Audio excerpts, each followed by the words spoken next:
Break के बाद एक बार फिर से हमारे सभी लर्नर्स का आज के कार्यक्रम में बहुत बहुत स्वागत है। लर्नर्स, हम ब्रेक पर जाने से पहले आज हम बात कर रहे हैं tools and equipments used in sewing पर, और हमने एक एक करके सभी तरह के इक्विपमेंट्स और टूल्स के बारे में बात की। हमने बात की जो ड्राफ्टिंग के लिए टूल्स यूज़ होते हैं उनके बारे में, और उसके अलावा मेजरिंग टेप के बारे में, और साथ ही अब हम बात कर रहे हैं कटिंग टूल्स के बारे में।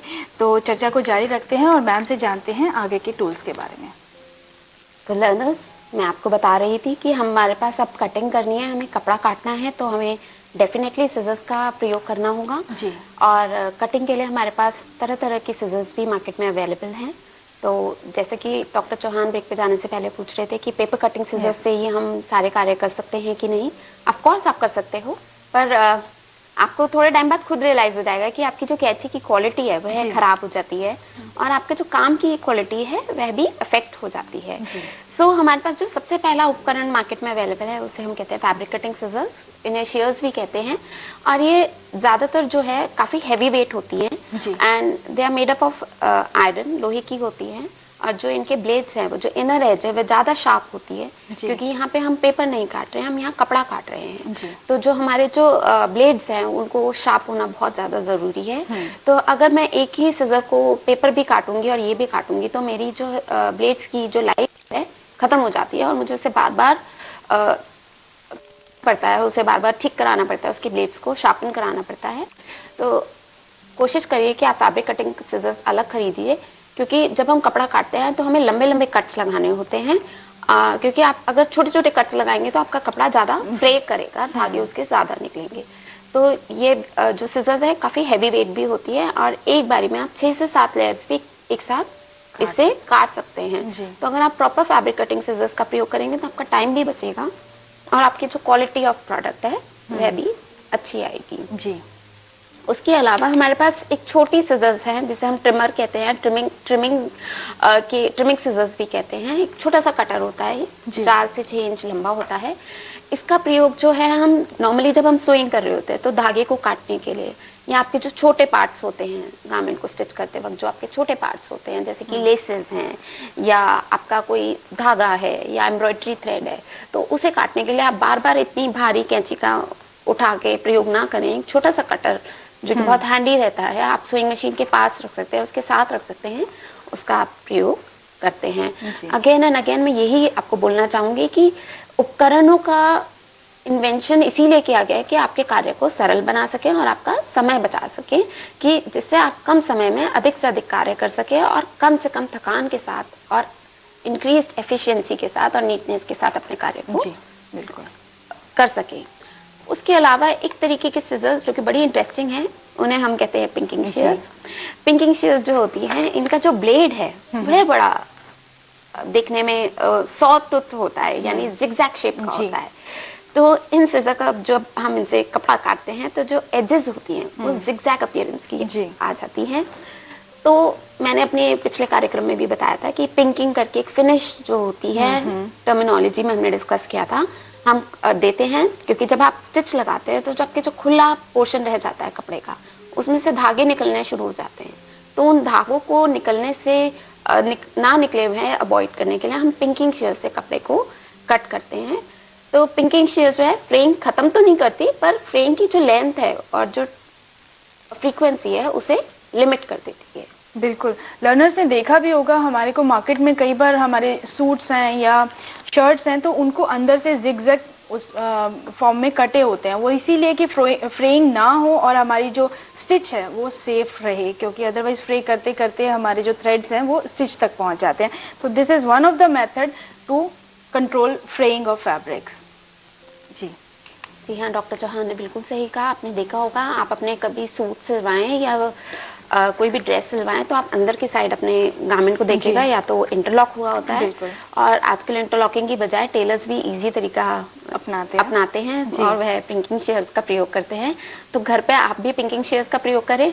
इंटरलॉकिंग के लिए आपको बाहर जाने की ज़रूरत नहीं है, और कोविड एरा है तो वैसे ही बाहर जाना आप अवॉइड करिए और घर पे ही अपने सारे कार्य खुद करिए। इसके अलावा हमारे पास एक और तरीके की बड़ी इंटरेस्टिंग सिजर्स हैं जिन्हें हम कहते हैं बटन होल सिजर्स। बहुत सारे लोगों को इस सिजर्स के बारे में नहीं पता होता। तो कपड़े में जब हम बटन लगाते हैं तो साथ में एक बटन होल भी बनाते हैं, जिसे आप काज भी कहते हैं। तो उसके लिए आपको कपड़े पे एक छोटा सा कट लगाना होता है। तो क्या होता है, अगर हम नॉर्मल सिजर्स से कट लगाते हैं तो कट की जो लेंथ है उसे हम कंट्रोल नहीं कर पाते, हम लंबा लगा देते हैं या छोटा लगा देते हैं। तो उसके लिए यह एक स्पेशल तरीके के सिजर्स बनाए गए हैं जहाँ पे एक ब्लेड होता है और एक स्क्रू होता है, पेच होता है, जिसकी हेल्प से हम स्टिच लेंथ को कंट्रोल कर सकते हैं। और इस सिजर से आप आधा इंच तक का कट फैब्रिक में दे सकते हैं जी। तो डिपेंड करता है आपको कितना बड़ा बटन होल बनाना है। तो स्क्रू की हेल्प से उसे टाइट करके आप स्टिच लेंथ को लूज करके स्टिच लेंथ को वेरी कर सकते हैं जी। सो ये तो थे बटन होल सिजर। उसके अलावा एक और तरीके का उपकरण है जिसे हम कहते हैं पोकर, पोकर या फिर होल मेकर जी। इसका प्रयोग ज़्यादातर हम अपनी रोज़ की ज़िंदगी में नहीं करते हैं। ये बेसिकली पुलिस की जो क्लोथिंग होती है या मिलिट्री वेयर जो होते हैं, उनमें हमें कपड़ों के अंदर छेद करने की ज़रूरत होती है, क्योंकि बहुत सारे बैजेस वगैरह वो लगाते हैं, स्टार्स लगाते हैं। तो उस छेद को करने के लिए हम इस तरीके के उपकरण का प्रयोग करते हैं। यह जो है रॉड शेप का होता है, जिसका एक एंड जो है बहुत ही शार्प होता है और जो दूसरा एंड है वह पकड़ने के लिए होता है जी।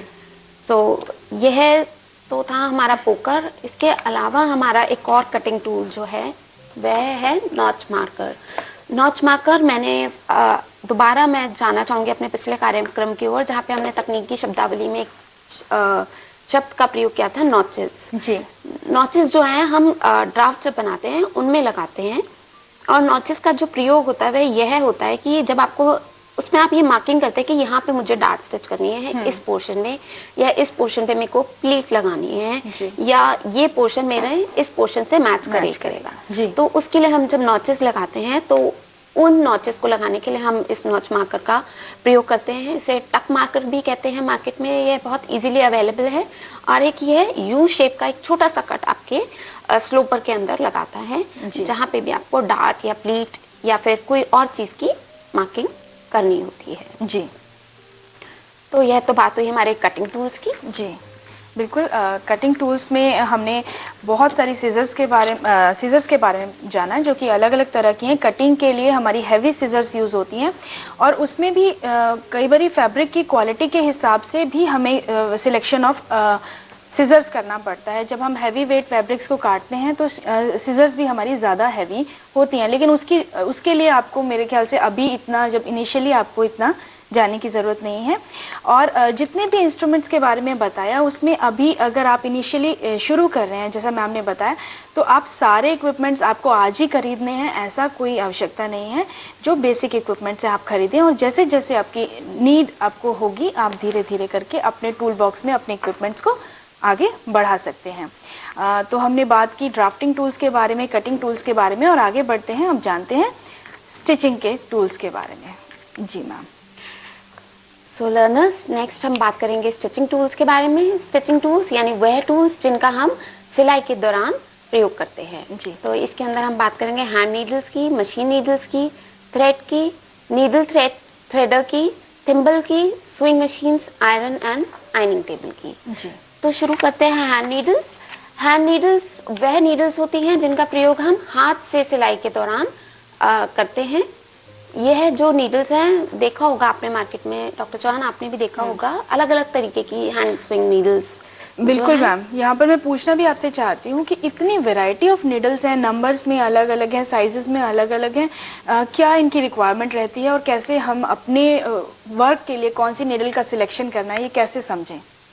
जी हाँ डॉक्टर चौहान, हमारे लर्नर्स, आपके लिए बहुत जानना ज़रूरी है कि मार्केट में जब आप एक नीडल का पैकेट खरीदने जाते हैं तो उसमें अलग अलग तरीके की नीडल्स होती हैं, जिसपे अलग अलग साइज मार्क्ड होते हैं, 1 से लेके 12 तक। तो इन नीडल्स के अंदर जो बेसिक डिफरेंस होता है वो होता है इनकी लंबाई में और इनकी फाइननेस में। तो जैसे जैसे नंबर घटता जाता है यह मोटी होती जाती है, और जो इनका होल साइज है वह भी मोटा हो जाता है, थोड़ा थिक हो जाता है, ब्रॉड हो जाता है। तो क्योंकि जब आप स्टिचिंग करते हैं तो कई बार हमें काफ़ी हैवी कपड़ों के ऊपर भी स्टिचिंग करनी पड़ती है। तो हैवी कपड़ों के लिए हम 1 नंबर की नीडल का प्रयोग करते हैं, जैसे कि आपके सूट केसेस हैं या आपके जो गनी बैग्स हैं, जो आपके फूड ग्रेन्स के लिए गनी बैग्स का जो प्रयोग होता है, आपके जो गद्दे हैं घर के, मैट्रेसेस हैं या क्विल्स हैं, तो क्योंकि वह मोटे होते हैं तो ऑब्वियसली आप उनके लिए जो धागा प्रयोग करते हैं वह भी थोड़ा सा थिक होगा, मोटा होगा, और फिर वह थिक धागे के लिए जो होल होना चाहिए नीडल में वह भी थिक होना चाहिए, और जो नीडल है वह भी थोड़ी सी थिक होनी चाहिए, क्योंकि अगर आप एक फाइन नीडल का प्रयोग मैट्रेस के थ्रू करेंगे तो वह तो मुड़ जाएगी और खराब हो जाएगी। So depending on the requirement, आपकी क्या रिक्वायरमेंट है, आप किस तरीके का कपड़े का प्रयोग कर रहे हैं, उसके अकॉर्डिंगली आप अपने नीडल का चुनाव करते हैं। तो इसी तरीके से सेकंड और थर्ड नंबर की जो नीडल है उसका प्रयोग आप अपहोल्स्ट्री यानी सोफा वगैरह की जो होती है सिलाई के लिए करते हैं। Number 4 and 5 they are used for military uniforms, या आपके जो वुलन गारमेंट्स होते हैं या फिर बटन होल बनाने के लिए करते हैं। सिमिलरली 6, 7, 8 जो है उनमें से कोई भी आप कपड़े की, कॉटन का कपड़ा है या सिल्क का गारमेंट है, उसकी हेमिंग के लिए आप उसका प्रयोग कर सकते हैं। उसके अलावा जो 9 to 12 है वह हमारी बहुत ही फाइन नीडल्स होती हैं और उनका प्रयोग हम ज़्यादातर एम्ब्रॉयडरी पर्पसेस के लिए ही करते हैं जी। हैंड नीडल्स के बाद हम चलते हैं मशीन नीडल्स के बारे में बात करने के लिए। मशीन नीडल्स जो है, नीडल्स जिसे हम सोइंग मशीन में लगाते हैं, यह भी 2 प्रकार की होती हैं। एक होती है फ्लैट हेड नीडल मशीन। तो फ्लैट हेड नीडल मशीन जो है इसकी 3 साइड जो है वो गोलाई की होती हैं, जैसा कि आप चित्र में भी देख सकते हैं, और एक साइड जो है फ्लैट होती है। तो और इस नीडल के अंदर भी एक होल होता है जिसके थ्रू आप थ्रेड पास करते हैं। अब जैसे कि आप चित्र में देख सकते हैं, इस नीडल का जो पॉइंट है वह भी अलग अलग तरीके का होता है और उसका चुनाव भी डिपेंड करता है कि आप किस तरीके के कपड़े की सिलाई कर रहे हैं। तो यहाँ पे चित्र पे दर्शाया गया है क्लियरली कि किस तरीके का, आपकी किताब में भी है यह, कि किस तरीके का पॉइंट आपको चूज करना है जब आप डेनिम को स्टिच कर रहे हैं या आप कोई और जर्सी फैब्रिक स्टिच कर रहे हैं। तो आप एक प्रॉपर नीडल का चुनाव करें और उसके द्वारा ही स्टिचिंग को करें जी। इसके अलावा दूसरी जो मशीन है, दूसरी जो मशीन नीडल है उसे हम कहते हैं round head needle machine needles. तो ये जो राउंड हेड नीडल्स हैं जी, उनका जो प्रयोग किया जाता है वह इंडस्ट्रियल सोइंग मशीन्स में किया जाता है।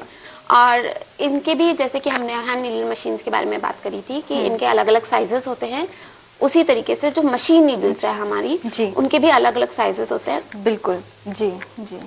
तो 9 से 24 तक का उनका साइज होता है, और जैसे जैसे नंबर बढ़ता चला जाता है वैसे वैसे वह फाइन होती चली जाती हैं। तो जो छोटा नंबर है वह हैवी फैब्रिक्स के लिए यूज होता है, और जो 21 से 24 है वह काफी फाइन फैब्रिक्स के लिए यूज होता है। तो हैंड नीडल से मशीन नीडल्स का जो नीडल नंबरिंग है वह ऑपोजिट है जी। उसके अलावा स्टिचिंग में जो सबसे इम्पोर्टेंट चीज आप यूज करते हैं वह है थ्रेड। थ्रेड भी 2 तरीके के मार्केट में अवेलेबल है, एम्ब्रॉयडरी थ्रेड होते हैं और हमारे सोइंग थ्रेड होते हैं। तो स्टिचिंग के लिए तो हम सिर्फ सोइंग थ्रेड का ही प्रयोग करते हैं। सोइंग थ्रेड जो है कॉटन का भी अवेलेबल है मार्केट में, सिल्क का भी अवेलेबल है। उसके अलावा सिंथेटिक यानी पॉलिएस्टर और रेयॉन का भी है। कोशिश करिए कि आप जो भी धागे का चुनाव करें वह स्ट्रॉन्ग हो, क्योंकि स्टिचिंग करते हुए आपको ध्यान रखना है कि जो आपकी सीम स्ट्रेंथ है वह काफी स्ट्रॉन्ग हो, और वो बहुत डिपेंड करेगा कि आपका कपड़ा धागा कितना स्ट्रॉन्ग है। तो मशीन स्टिचिंग के लिए ज्यादातर जो है हम रेयॉन या पॉलिएस्टर का प्रयोग करते हैं।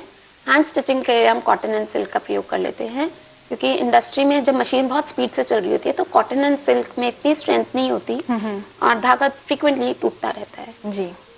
तो स्विंग थ्रेड्स जो है, synthetic sewing threads are used in industry, पर हैंड स्विंग के लिए या फिर machine sewing at home you can also use cotton thread और सिल्क थ्रेड।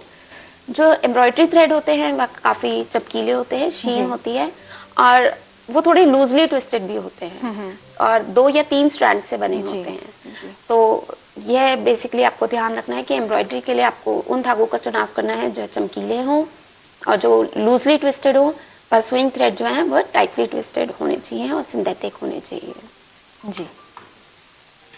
अब जो हम उपकरण की बात कर रहे हैं उसे हम कहते हैं नीडल थ्रेडर। बहुत ही इंटरेस्टिंग है क्योंकि बहुत लोगों को जो है यह दिक्कत आती है कि नीडल में धागा ही नहीं बढ़ता है जी। तो उसके लिए भी मानव ने एक उपकरण का इजाद किया है जिसे हम कहते हैं नीडल थ्रेडर।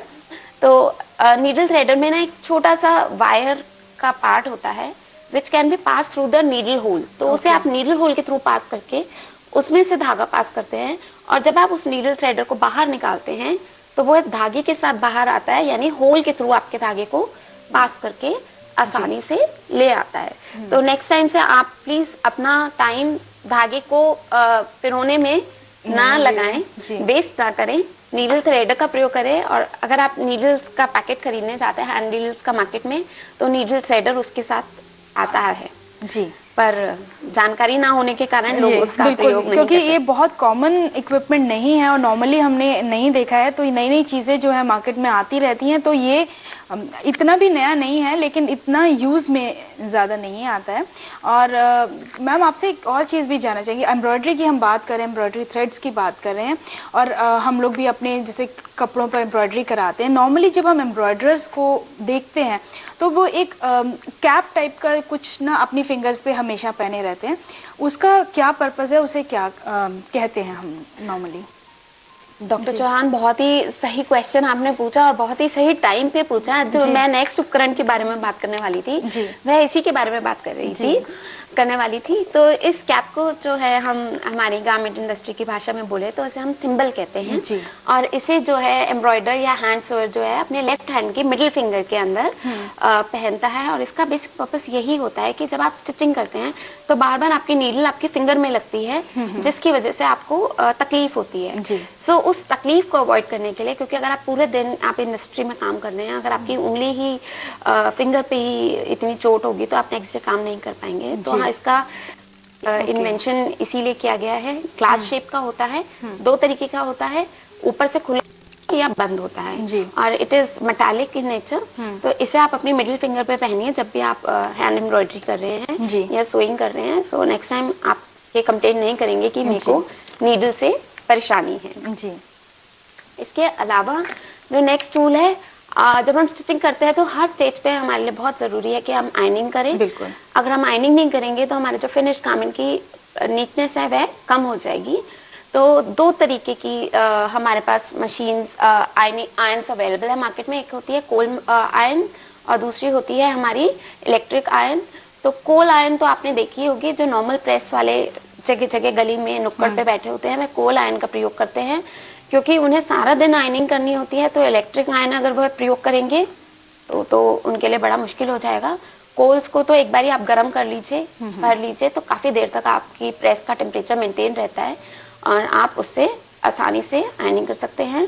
पर घर पे आप इलेक्ट्रिक आयन का प्रयोग करें। इलेक्ट्रिक आयन भी 3 तरीके की अवेलेबल है मार्केट में, simple ion, steam ion and automatic ion. Steam ion का पर्पस होता है स्टीम देना, और जो ऑटोमेटिक आयन है उसके अंदर हमारा टेम्परेचर रेगुलेटर होता है, जो कि अलग अलग टेम्परेचर पे आपकी आयन को सेट कर देता है, जिससे कि आप अलग अलग फैब्रिक पे अलग अलग टेम्परेचर के अकॉर्डिंगली आयन कर सके जी। आयरन के साथ ही हम प्रयोग करते हैं आयरनिंग टेबल का। आयरनिंग टेबल एक स्पेशल तरीके के टेबल को बनाया गया है, जिसका एक कोना राउंडेड होता है, जिससे कि आप स्लीव्स वाले पोर्शन को या ट्राउजर पोर्शन को आसानी से उसको पहना के वहाँ पे आयरन कर सकें जी।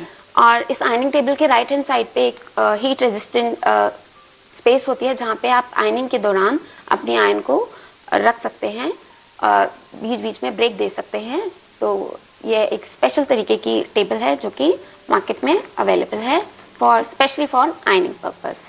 इसके अलावा जो हमारा लास्ट टूल है, उसे हम जो बहुत ही ज़रूरी है जी। जब आपको गारमेंट स्टिच करना है, वह एक सुइंग मशीन।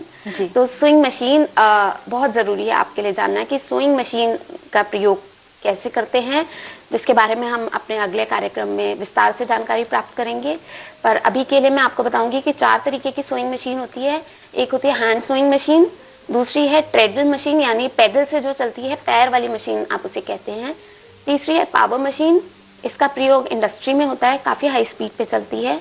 और चौथी है फैशन मेकर। फैशन मेकर जो है वह हैंड मशीन का ही मॉडर्नाइज्ड वर्जन है जी। आज हैंड मशीन कोई प्रयोग नहीं करना चाहता, सब इलेक्ट्रिक मशीन की तरफ जाना चाहते हैं।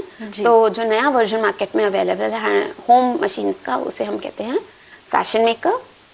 तो इसी में हमारा एक होम मॉडल है होम मॉडल जो कि आप घर पे यूज करते हैं, हैंड मशीन जो है, जी। फिर टेलर मॉडल है, क्योंकि टेलर्स को ज़्यादा काम करना होता है, ज़्यादा स्पीड से काम करना होता है, तो वो ज़्यादातर ट्रेडल वाली मशीन ही यूज करते हैं, जिससे वे अपने पैरों का भी प्रयोग साथ साथ कर सके। जी। इसके बाद इंडस्ट्रियल मशीन्स हैं, जिनका साइज काफ़ी बड़ा होता है और इनकी स्पीड भी काफ़ी हाई है, जिससे कि सारा दिन का वह आराम से कार्य कर सके और कार्य क्षमता भी बढ़ सके। और एक और वर्जन जो अवेलेबल है मार्केट में, उसे हम कहते हैं फोल्डिंग मॉडल, जो कि एक टेबल के साथ आता है। तो कार्य करने के बाद डॉक्टर चौहान, ये इस मशीन को आप नीचे कर सकते हैं, टेबल के नीचे एक बॉक्स होता है, आप अपनी मशीन को नीचे करके फोल्ड कर सकते हैं और उसके बाद आप अपनी टेबल को किसी और कार्य के लिए भी प्रयोग में ला सकते हैं। बिल्कुल बिल्कुल मैम, बहुत सारी वैरायटी की जो मशीन्स हैं वो मार्केट में अवेलेबल हैं, आपने हमें बताया। नॉर्मली जब शुरू में वो हैंड मॉडल यूज़ होता था, जो हम हैंड से यूज़ करते थे, लेकिन अब ज़्यादातर जो हम देखते हैं वो है टेलर मॉडल, जिसमें कि हम जो है अपने पैरों का यूज़ करते हैं, और ताकि जो है हमारे दोनों हैंड्स हमारे फैब्रिक को मैनेज करने के लिए हम यूज़ कर सकते हैं। लेकिन जितने भी हमने टूल्स एंड इक्विपमेंट्स की आज बात की मैम, उनमें सबसे ज़्यादा अगर हम कॉम्प्लिकेटेड कहें तो ये सिलाई मशीन ही है। तो इसके बारे में आपसे थोड़ा सा जानना चाहेंगे। जी, इसके बारे में थोड़ा सा आप हमें बताइए कि सोइंग मशीन का जो खास तौर पे प्रयोग है, फैशन मेकर जैसे आपने बताया, तो इसमें हम कहाँ पर कौन सा मशीन का यूज़ करते हैं? डॉक्टर चौहान, घर पे अगर आपके पास हैंड स्विंग मशीन है, पुराना जो मॉडल है हमारा, अगर वह अवेलेबल है तो आप वही प्रयोग करें। परंतु अगर आपको लगता है कि आपको ज़्यादा काम करना है और आपको इलेक्ट्रिक मशीन की ज़रूरत है, तब फैशन मेकर आप उषा की या और भी बहुत सारी कंपनीज की मार्केट में अवेलेबल हैं। और फैशन मेकर जो है वो इलेक्ट्रिक मशीन है, पर उसकी जो कार्य करने का तरीका है वह बिल्कुल हैंड मशीन की तरह ही है, बस यह इलेक्ट्रिसिटी से चलती है। इन मशीन्स के बारे में हम विस्तार से जानकारी अगले कार्यक्रम में लेकर आएंगे। जी बिल्कुल, आपने ठीक कहा, क्योंकि अभी हमारा जो समय है वो ख़त्म हो रहा है, और सिलाई मशीन एक बड़ा टॉपिक है जिसके ऊपर हम चर्चा अपने अगले प्रोग्राम में करेंगे। आज के प्रोग्राम में हमने जो बात की वो हमने tools and equipments in sewing पर बात की, बहुत ही विस्तार से, बहुत ही डिटेल में, फोटोग्राफ्स के साथ मैम ने बहुत अच्छी आपको जानकारी दी। ये आपके लिए एक बहुत अच्छा लेसन है, जिसे आप दोबारा से इस प्रोग्राम को देखें और समझें। मैम, स्टूडियो में आकर हमारे लर्नर्स को इतनी बेहतरीन जानकारी देने के लिए आपका बहुत बहुत धन्यवाद। Thank you so much. मेरे को